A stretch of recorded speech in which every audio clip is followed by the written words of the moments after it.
Good morning. It's Susan and Lydia. Um, the good news is I don't need my glasses to when I step on the scale to see how much I weigh because I bought a talking scale. And this guy, in his nice, loud voice, will tell me what my weight is. And this morning, I wanted to argue with him and tell him that he was being very rude. So I normally, when I had the other scale, I would try to get on it very gingerly. I don't know if you've ever done this or not, but try to make myself as light as I could be when I got on the scale, like that was going to do the trick. I could fool gravity. No can do. And you can no can do it even less when you have a little man in your scale who's trying to lift you up over his head when you're standing on him. So that is the good and the bad news of it. I am sitting on my front porch today because it's blue blazes hot. I did go outside to pick a bouquet because my granddaughter is coming for lunch. And this is the granddaughter who is getting married in Colorado in July, early July, and I cannot attend the wedding because of Nick's Parkinson's. It's our Parkinson's. It's just not Nick because that's not fair to blame it on him. He couldn't make the trip. And so I chose not to go and leave him alone. Obviously not alone, but all of our kids will be out there too. And our kids are the ones who would stay with him if I did go away. So that has been a hard pill to swallow, but I have swallowed it. I have this calic.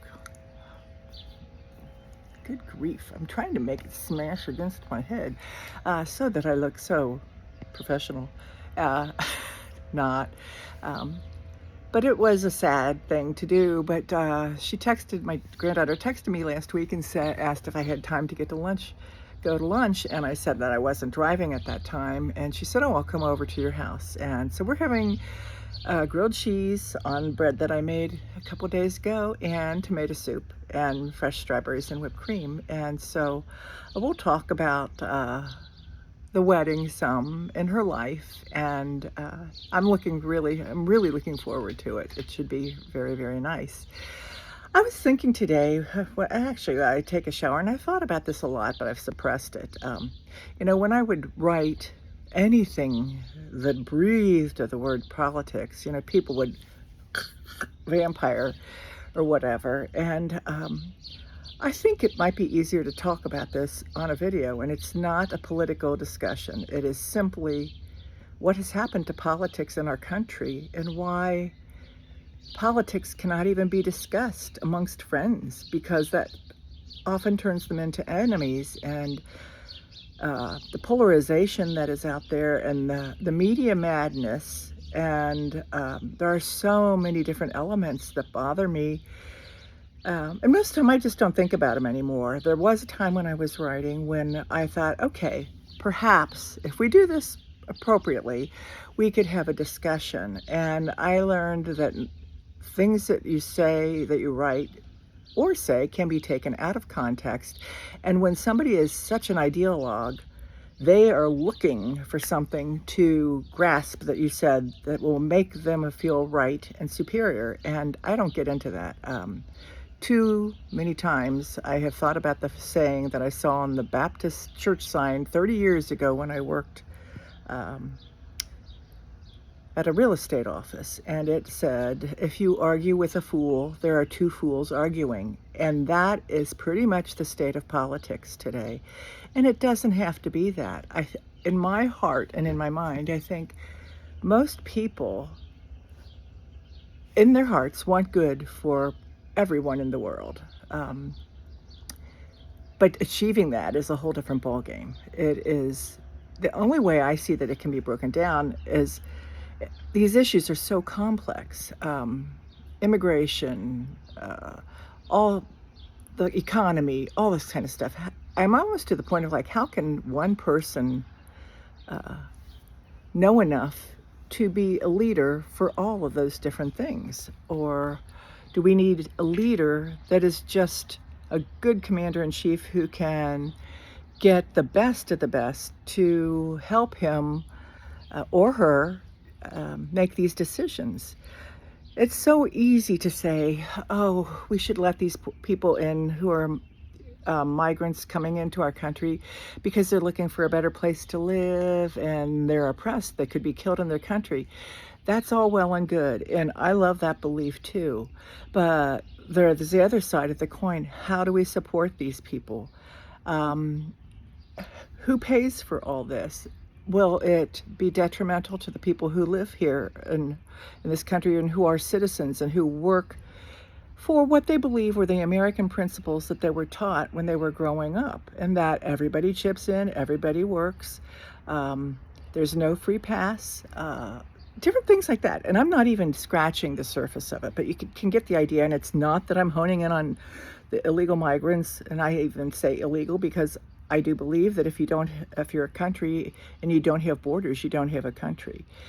How that is controlled is the whole different thing of the immigrants coming in, or migrants, or whatever the term is popular that day. I know illegal is out, yet the truth is people are coming illegally. But that's just one thing. And then you have healthcare, you have the gender, you have all the different aspects, foreign policy. Oh my gosh, we are in a world where our foreign policy isn't so foreign because of the internet, social media, and all that. Foreign policy is not geographically necessarily all in one big ball, but psychologically and how the whole world is affected is. And we have, you don't hear much about Ukraine anymore. We are sending probably trillions of dollars to them. We have the conflict in the Middle East, which has always been there, which probably will always be there. We have people in this country who are yelling death to America. Is that healthy? Is that right? Where are we as a country? Yet everybody's afraid to say something because what you will say will be wrong to someone. You can't even discuss what is in your heart, what you believe to be so. And then somebody will say, well, the fact is. Well, what is that fact and where does it come from? Whose fact is it? So much of today's politics and media is agenda-based. There are puppets and there are people behind the puppets pulling the strings, economically, psychologically. And I have to mention this, and it's not a bashing Biden, it's not a pro-Trump, it's not an anything other than when I see Joe Biden, I actually feel sorry for the guy because his family should intervene before even Congress. It is wrong to do this to this man, to put him out there when he obviously has something going wrong in his brain. And part of it's an aging thing. And I get that. I know the aging process. I know I'm not as quick as I was. My reflexes aren't as quick as I was, or as they were. And to have him put out there and to be seen like this, I don't think that's what this man would have wanted. I saw a tape of him speaking when he was younger and he was in Congress, which was his whole life. But he had power, he had passion, he had his own beliefs. I just don't even know if what he is doing are his beliefs. I think there are people who are propping him up to get what they want. And I think that isn't right. It's not right for him. It's not right for this country. And can't we do better than what we're doing as a country? And that's not putting Biden down. It's not putting Trump down in a nasty way. It's looking out for the country to see what do we need and who do we need to lead us and help everyone become a better person, a better community, which really gets down to us doing good things. But in the eyes of the world, we have lost our way. And I remember being in Ireland one time, and the first time I was there, it was very Irish. And I went there periodically for about 10 years, and each time I went, it had become more Americanized, and it was losing some of itself.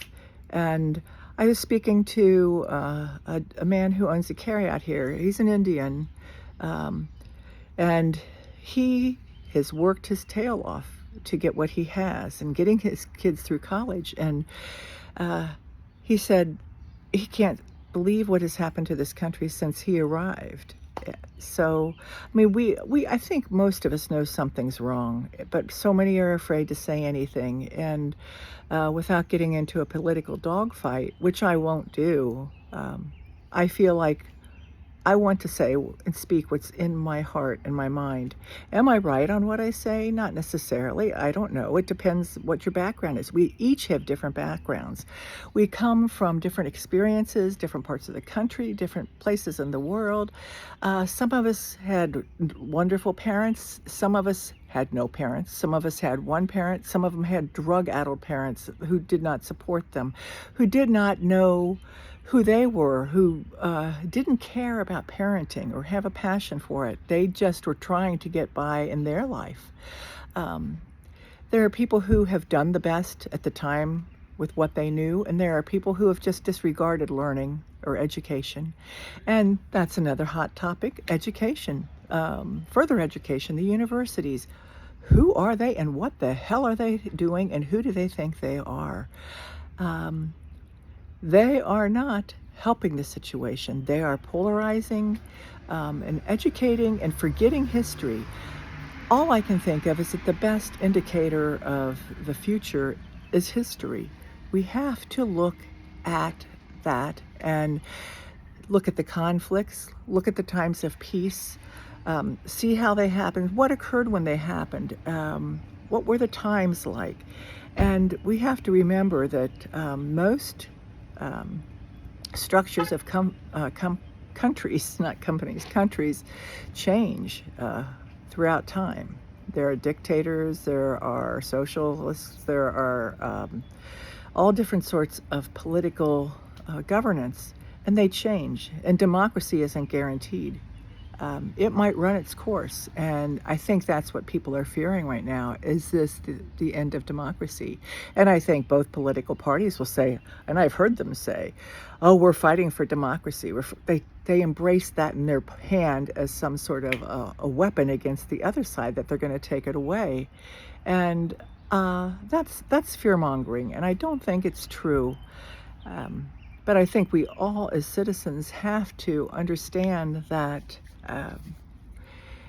although we want to live our lives in harmony and peace, sometimes we have to speak what's in our heart, and not in a combative way, and what's in our heart and what's in our head and what's in our experience, and let that be known. We have that right, but we do not have the right to simply yell at people. I saw Jerry Seinfeld, a clip from his comedy tour last night. There was some man yelling, about Palestine or whatever, because Seinfeld's a Jew. And Jerry said, "Oh, we have a real genius in the audience. This is going to make the whole Mideast heal. This is what's caused it. Comedians going on stage." And the crowd applauded, and they understood that. And good for Jerry. He is a Jew. He's proud to be a Jew, but he was not there to talk politics. He was there to talk comedy. And we have to do it, speak our piece in the right environment. That doesn't mean shouting people down and not letting them have their voice. It doesn't mean ranting and raving, thinking that you are right and you know everything and it's the only way. I know from just hearing yesterday on the news, this is rambling a bit, but in Cincinnati, the crime has just gone up. The police are afraid to act. They don't even go to some of the calls anymore. What has happened to our country where police are not supported? That all stems from certain instances that have to be addressed, but we have pretty much destroyed the police and what they do. And we can't do that. We have to have a police society. Um, do they need to be responsible, and do they need to do better at what they do? Sure, don't we all? But to just call them pigs and to disregard what they do, which is put their lives on the line every day for us, most of us would not choose to do that. But that's part of the equation, too, of this political whatever is going on. We have to change. We have to do better. How we do it, I wish I knew. But there's a little butterfly flying by right now, and it's wonderful. I am going to go get ready for lunch with my granddaughter, and I hope I've just given you something to think about, and not in a hostile way, because my intentions are good. We just need to think. Bye-bye.